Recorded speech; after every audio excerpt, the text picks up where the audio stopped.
मेरे प्रिय छात्र छात्राओं, आज हम कक्षा 10वीं के सामाजिक विज्ञान विषय में अध्याय 6 प्राकृतिक आपदा एवं आपदा प्रबंधन। तो आपदा प्रबंधन में हम आपको सुनामी आपदा के बारे में विस्तार से अध्ययन करवाएंगे और आने वाले वीडियो में जो मानवकृत आपदाएं हैं उनसे बचाव किस प्रकार से किया जाता है इसके बारे में अध्ययन करवाएंगे। लगातार इन वीडियो को प्राप्त करने के लिए आप इस चैनल को सब्सक्राइब करें, लाइक करें, शेयर करें, बेल आइकन दबाएं ताकि लेटेस्ट वीडियो जो भी डाले जाए उसकी नोटिफिकेशन आप तक तुरंत पहुंच जाए। देखिए कि सुनामी आपदा क्या है।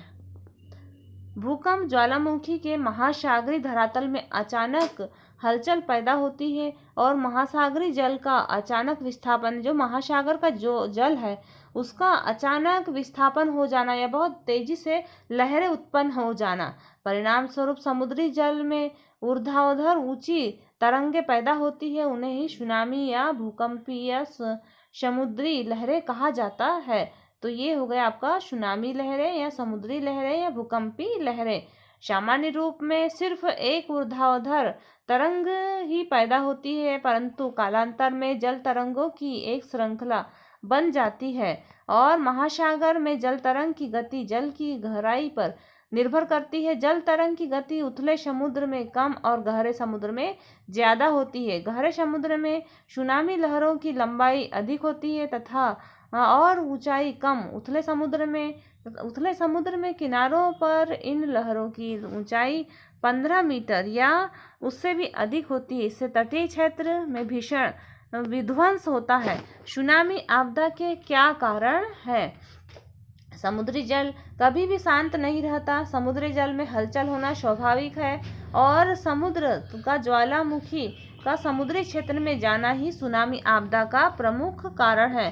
तो भूकंप तथा ज्वालामुखी का समुद्री क्षेत्र में आना ही सुनामी आपदा का। धरातल में अचानक ज्वालामुखी या भूकंप के उद्भेद की क्रिया होती है तो समुद्री जल में गतिशीलता बढ़ती जाती है और इसके कारण समुद्री जल में ऊंची तरंगें उत्पन्न होती है तो जनधन और संपदा विनाश का कारण बनती है।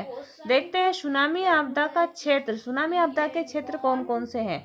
तो भूकंप के समुद्र तटीय क्षेत्र सुनामी आपदा के क्षेत्र प्रभावित क्षेत्र है और सुनामी आपदा के क्षेत्रों में प्रमुखता प्रशांत महासागर तट।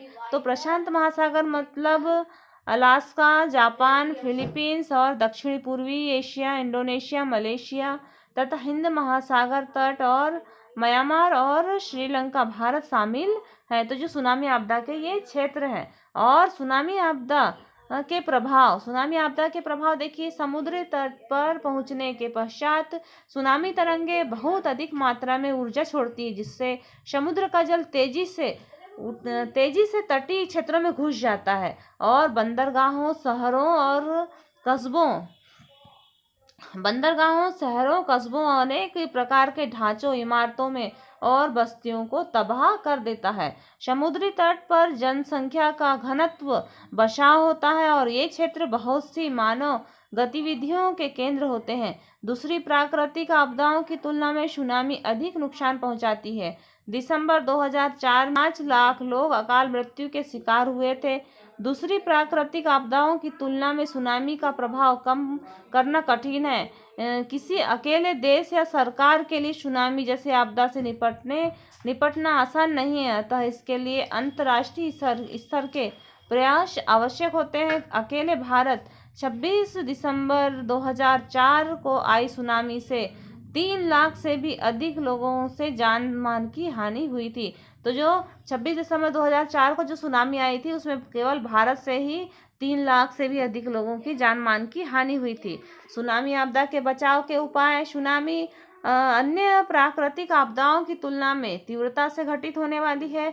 इसमें बड़े पैमाने पर जनधन की हानि तथा सामाजिक तंत्र छिन्न भिन्न हो जाता है। सुनामी चेतावनी तंत्र विकसित करके समुद्र तटीय क्षेत्रों में मछुआरों और समुद्रों पोतों की रक्षा की जाती है। मानवकृत आपदा देखिए कि आणविक, जैविक और रासायनिक आपदा। आज का युग विज्ञान का युग है और वैज्ञानिक तकनीकी विकास से मानव जीवन को सुखी और समृद्धशाली बनाना है।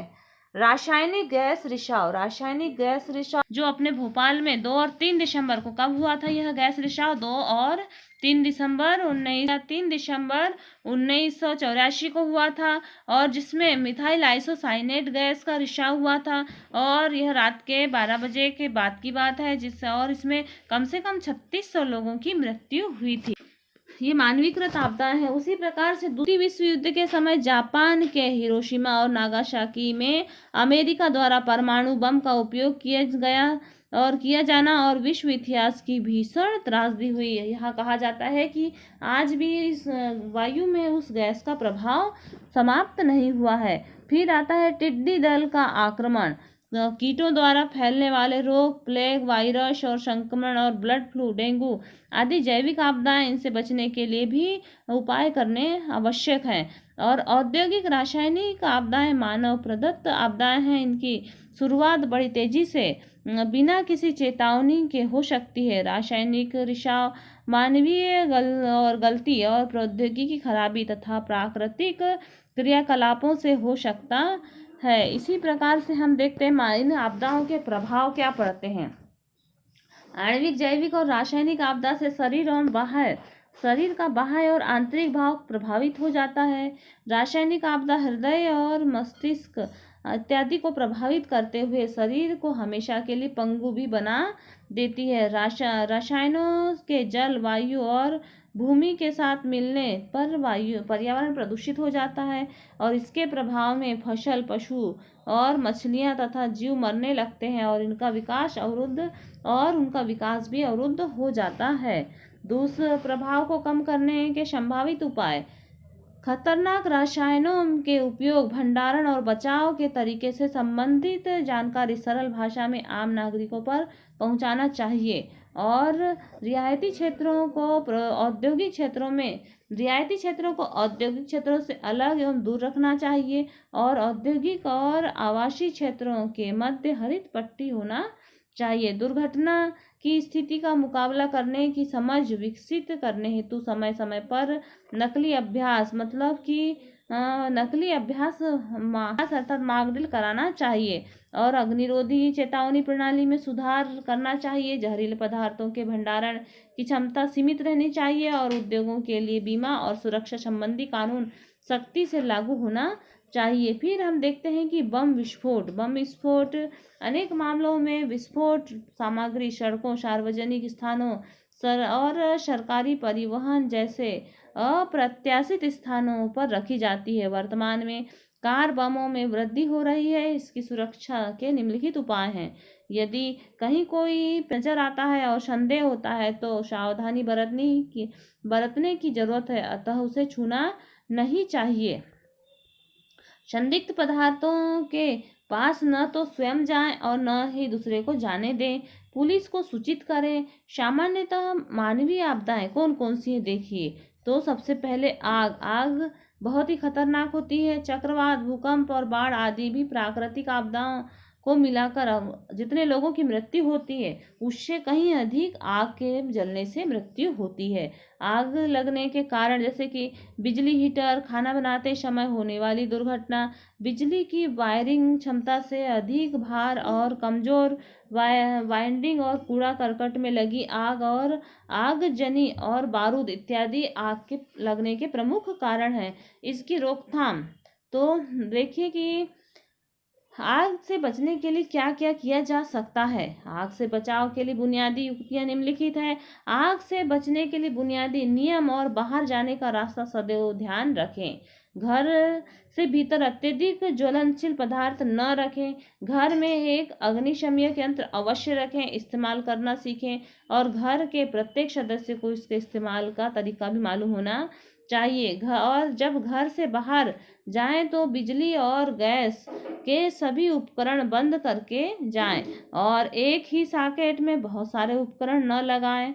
माचिस को बच्चों के हाथ न लगने दें, और घर के भीतर किसी को भी बीड़ी या सिगरेट न पीने दें। अलमारी तथा अन्य फर्नीचर लगाकर घर या कमरे का प्रवेश मार्ग बंद न करें। आग लगने का कारण जानने और आवश्यक कार्रवाई करने का प्रयास करें। पर दमकल विभाग को बुलाएं और उन्हें अपना पता और आग की प्रकृति और स्थान की सूचना दें, और जिस गलियारे में धुआं हो वहां हाथों, पैरों और पेट के बल रेंगने का प्रयास करें, क्योंकि ऊपरी स्थान पर कार्बन डाइऑक्साइड फैली रहती है जिससे आपका दम घुट सकता है।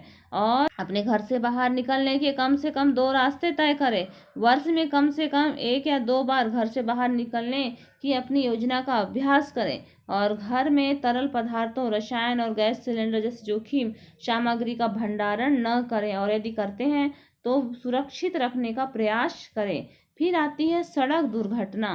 तो देखिए कि सड़क दुर्घटना, सड़क व्यवस्था बेहतर संपर्क और सेवा के लिए बनाई जाती है, लेकिन वाहन चालकों की जल्दबाजी और लापरवाही के कारण सड़क दुर्घटनाओं की संख्या बढ़ती जा रही है। इसके प्रमुख कारण हैं यातायात नियमों का उल्लंघन, तेज गति से गाड़ी चलाना, शराब पीकर गाड़ी चलाना और वाहनों तथा सड़कों के रखरखाव में कमी। सुरक्षा के उपाय: वाहन तभी चलाएं जब आप उसके लिए पर्याप्त सक्षम हों, और सड़क पर सुरक्षित रहने का सबसे बढ़िया तरीका अपने लेन में चलने का नियम पालन करें, और सड़क संकेतों की जानकारी रखें तथा उसका पालन करें। बारिश के मौसम में वाहन चलाने में सावधानी रखें। वाहन चलाते समय गति को अचानक तेज या कम न करें। अपने वाहन निर्माता द्वारा बनाई गई गति पर वाहन चलाएं।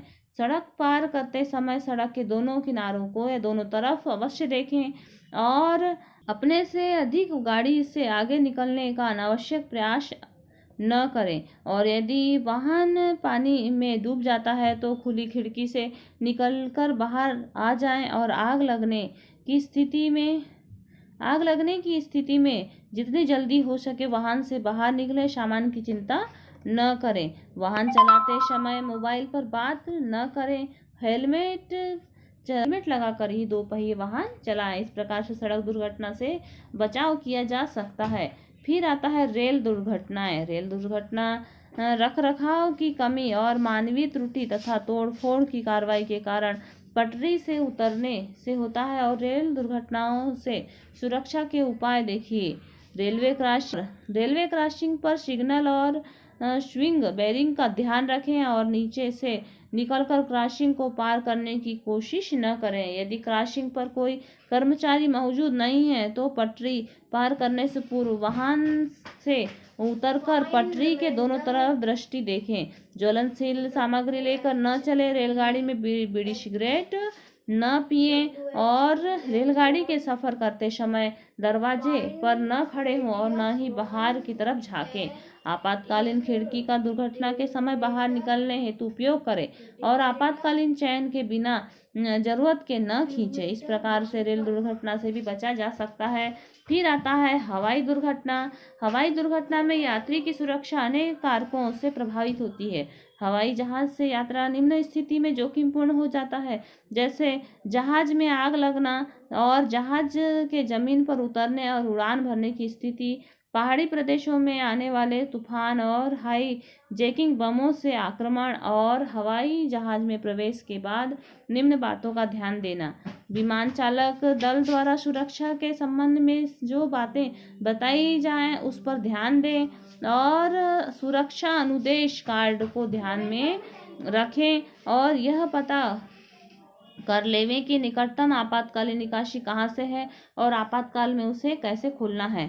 जब सीट पर बैठें तो सीट बेल्ट अवश्य धारण करें, और हवाई दुर्घटना में फंस जाने पर शांत रहें। चालक दल की बात ध्यानपूर्वक सुने और उनके बनाए हुए नियमों का पालन करें, और अपने अनुसार ही कुछ भी न करें। तो इस प्रकार से दुर्घटना से बचा जा सकता है। और आपातकालीन दरवाजा खोलने की कोशिश स्वयं करें। खिड़की से बाहर दृष्टि डालें। यदि दरवाजे के बाहर आग दिखाई देती है तो दरवाजा न खोलें, और अन्यथा आग की लपटें केबिन तक फैल सकती हैं। और जहाज से निकलने का कोई दूसरा रास्ता ढूंढें, और यह भी बात ध्यान रखें कि धुआं ऊपर की ओर चढ़ता है। यदि केबिन में धुआं है तो नीचे रहने का प्रयास करें। फर्श में लगे आपातकालीन लाइट के मार्ग का अनुसरण करते हुए निकास द्वार तय करें, और कोई कपड़ा, रुमाल नाक में या मुंह में ढका रखें। इस प्रकार से हम ये जो मानवकृत आपदा है इनसे भी बचा जा सकता है। अब हम महामारी आपदा के बारे में विस्तार से नेक्स्ट वीडियो में अध्ययन